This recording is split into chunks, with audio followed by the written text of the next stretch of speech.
Hello साथियों, नमस्कार। आपका इस परिवार में फिर से स्वागत है। तो हम लोग बॉटनी का प्रारंभ किए हैं। हम लोग पहले क्लास में जड़ के बारे में पढ़ा, तो थोड़ा सा उसका रिवीजन करते हैं। तो देखिए, जो बॉटनी है उसमें हम पेड़ पौधों का अध्ययन करते हैं। इसके जो पिताजी हैं थियोफ्रेस्टस जी हैं। हम लोगों ने अब कई बार देखा कि क्यों कहते हैं इनको पिताजी, क्योंकि इन्होंने ही पेड़ पौधों का अच्छे से अध्ययन किया था सर्वप्रथम।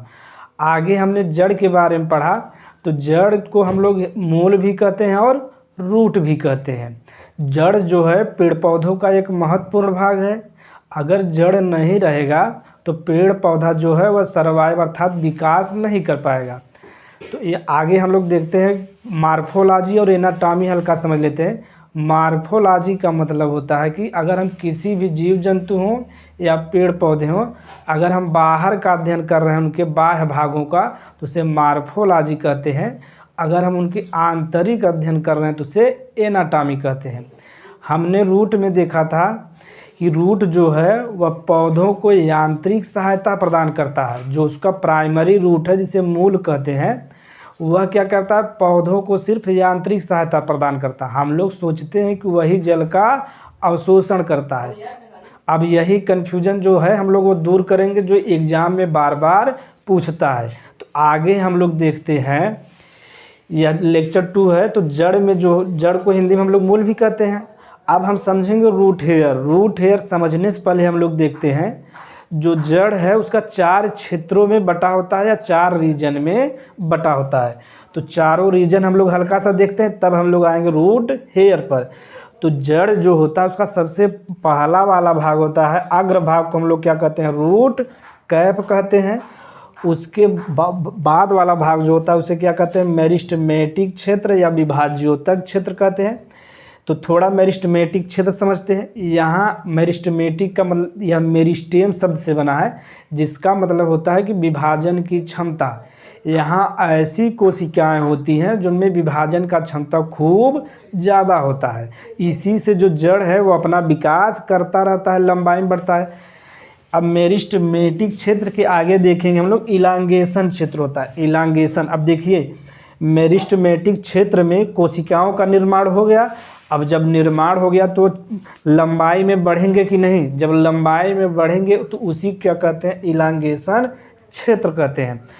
अब जब कोशिकाओं का निर्माण हो गया, वो मतलब लंबाई भी बढ़ गया, तो मैच्योर होंगे। यह जंतुओं में भी होता है, पहले पैदा होते हैं, फिर लंबाई में बढ़ते हैं, फिर वो 18 साल के बाद मैच्योर होने कहने लगते हैं हम लोग। अब तो जो मैच्योर होती हैं कोशिकाएं, वहाँ हमें देखना है। तो जो यहाँ जो मैच्योर हो जाती हैं कोशिकाएं, तो उनके कार्यों को बांट दिया जाता है। जैसे हम भी 18 साल के बाद हो जाते हैं जब मानव में, तो उनका कार्य बढ़ जाता है कि नहीं, यानी हम अपना डिसीजन स्वयं ले सकते हैं। अब इसी में जो मैच्योरेशन क्षेत्र है, यहाँ कोशिकाओं का कार्य बढ़ जाता है। अब यहीं से एक प्रश्न बार बार पूछता है कि जो रूट हेयर है उसका निर्माण कहाँ से होता है? तो जो रूट हेयर है उसका निर्माण होता है मैच्योरेशन क्षेत्र या परिपक्वन क्षेत्र से होता है। अब हम लोग रूट हेयर को डिटेल में देखेंगे, क्योंकि रूट हेयर जो है वह जड़ का एक मुख्य भाग है।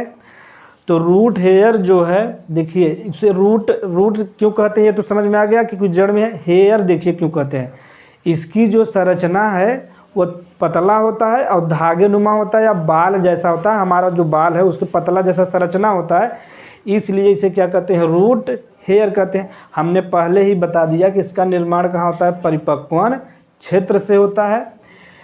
अब रूट हेयर आप लोग देखे होंगे, जहाँ पौधा लगा है, पेड़ पौधे लगे हैं, अगर वहाँ हम कचरा घास फूस इकट्ठा करने लगे, जब इकट्ठा करने लगते हैं तो कोई चूहा हो गया या अन्य जानवर वहाँ आने लगते हैं। अब जो रूट हेयर जो है वो बना किससे होता है? पेक्टिन और सेलुलोज से। अब सेलुलोज ही मीठा पदार्थ है, तो वहाँ चूहा जो रूट हेयर उसे कुतरने लगते हैं। जब कुतरने लगते हैं तो रूट हेयर कमज़ोर हो जाता है। उसके बाद जब आंधी या पानी आता तो पेड़ गिर जाता है। अब आगे समझिए, जो इसका रूट हेयर का मुख्य काम क्या है? जल का अवशोषण। जल का अवशोषण। अब यहाँ एक विसरण होता है, एक अवशोषण होता है। तो जो रूट हेयर है जल का अवशोषण करता है। इसे इंग्लिश में कहते हैं ऑस्मोसिस कहते हैं। यही एक प्रश्न और पूछता है, जो आप आरओ का पानी आप लोग पीते हैं वह भी किस पे काम करता है, ऑस्मोसिस विधि पे काम करता है। आरओ का फुल फॉर्म ही होता है रिवर्स ऑस्मोसिस होता है।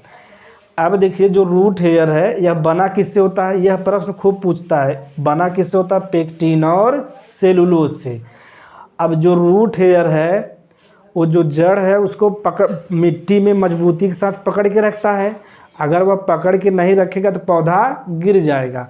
तो किसके माध्यम से पकड़ता है, यह जो पेक्टिन है इसी के सहारे जो रूट हेयर है वो मिट्टी से जुड़ा रहता है।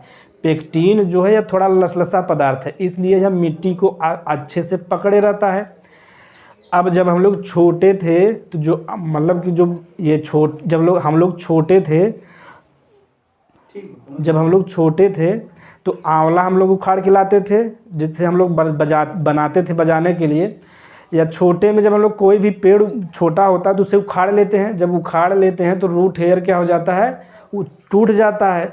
अब जब रूट हेयर टूट जाता तो हम लोग लगाते थे तो पौधा सूख जाता था, तो हम लोग कारण नहीं समझ पाते थे। तो यही कारण है कि जब हम लोग पौधे को तेज़ी से उमागते थे तो रूट हेयर क्या हो जाता था, टूट जाता था। और जब रूट हेयर टूट गया तो पौधों को पानी आसानी से मिलेगा, नहीं मिल पाएगा। और जब पौधों को पानी नहीं मिलेगा तो पौधा सूख जाता है। यह प्रश्न भी बार बार पूछता है कि पौधा क्यों सूख गया।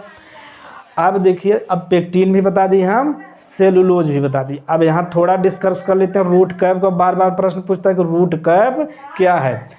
हम जब देखिए कैप क्यों लगाते हैं, अगर कोई भी मनुष्य है अगर कैप क्यों लगाता है, मतलब सुरक्षा के लिए, धूप से बचने के लिए।